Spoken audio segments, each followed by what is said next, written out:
Yo, it's your boy Logos, and today gonna react to Thomas Sowell talking about welfare. I'm curious to hear his perspective on it, considering he is an intellectual, and I'm pretty positive that he has an opinion that's different than the average black politician, or maybe even the person in the black community. So let's get into it.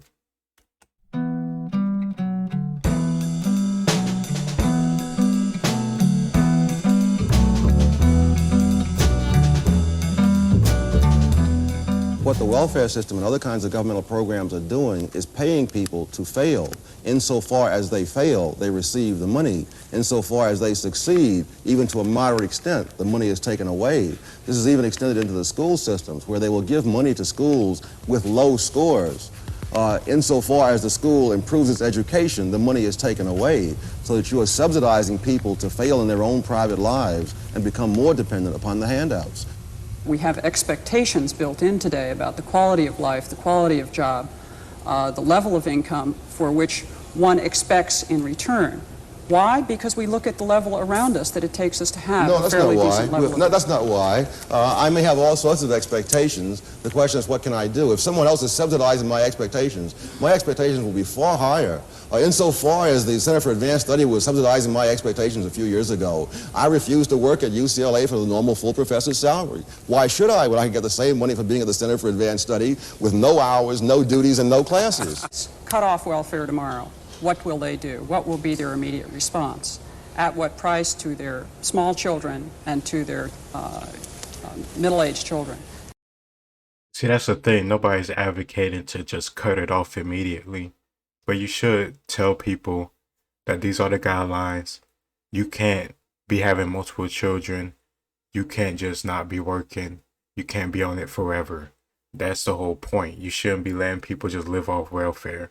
I always saw it as a thing that people had, I guess, temporarily, just so they could get back on their feet. It's not something that should always be there for the rest of your life. You shouldn't always need food stamps or Section 8 or subsidized housing or of any form. That's just how I feel about it. I'm not saying to cut these people off immediately, because of course that'll cause chaos, and that's not what I want. Nobody should want that. Shit, the name of the channel is called Call Out the Chaos. So clearly, I'm not a fan of that, but we should try to curb welfare in a way so we can get real success and real progression, because this welfare system isn't working, and we could clearly see that. I don't understand why we keep going on in this system, and it's clearly not working for us. Yes, they'll get a job. In fact, the statistics show that women, in fact, are the most successful through the employment program. But what has to supplement that typically is the provision of some kind of daycare arrangement.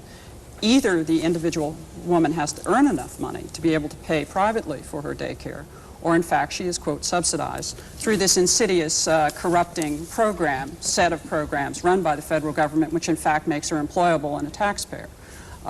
It's an interesting notion of trying to get people in a productive mode. Tom Sowell. It's incredible the way you start the story in the middle, as if there's a predestined amount of poverty, a predestined amount of unemployment, and that the welfare system is not itself in any way responsible for that. There is a predestined 2020% of the bottom half of the population. I have never, well, that's always been true. And There's going to be 20% at the bottom. I agree with you.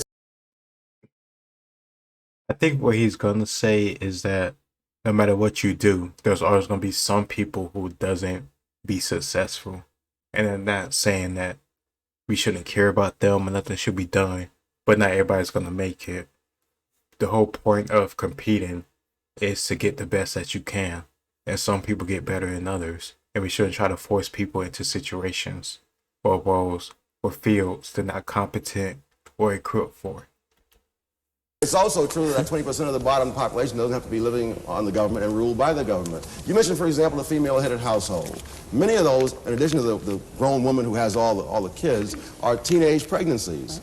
There's not a predestined amount of teenage pregnancy. I grew up in an era when people, and particularly blacks, were a lot poorer than today, faced a lot more discrimination than today, and in which the teenage pregnancy rate was a lot lower than today. I don't believe there is a predestined amount of teenage pregnancy, a predestined amount of husband desertion. What he's saying now is even more true today. I'm not sure how old his video is, But even though today there's more success and more money and more opportunities than ever before, but we still have negative statistics. Gutman has done a study of the black family, showing that this whole notion that the black family has always been disintegrating, that is nonsense. That his studies go up to 1925. The great bulk of black families were intact, two-parent families up through 1925, and going all the way back through the era of slavery. So it is now only within our own time that we suddenly see this inevitable tragedy, which the welfare system says it's going to rush in to solve, but which it is itself a part. We're talking about a very small group. We're talking about 12% of the families are not intact, are not two-parent families at any one period of time. I mean, among welfare recipients or No, the population among at the large? public at large. We're talking about 12% of the families. 12%. That's right. That's a small number.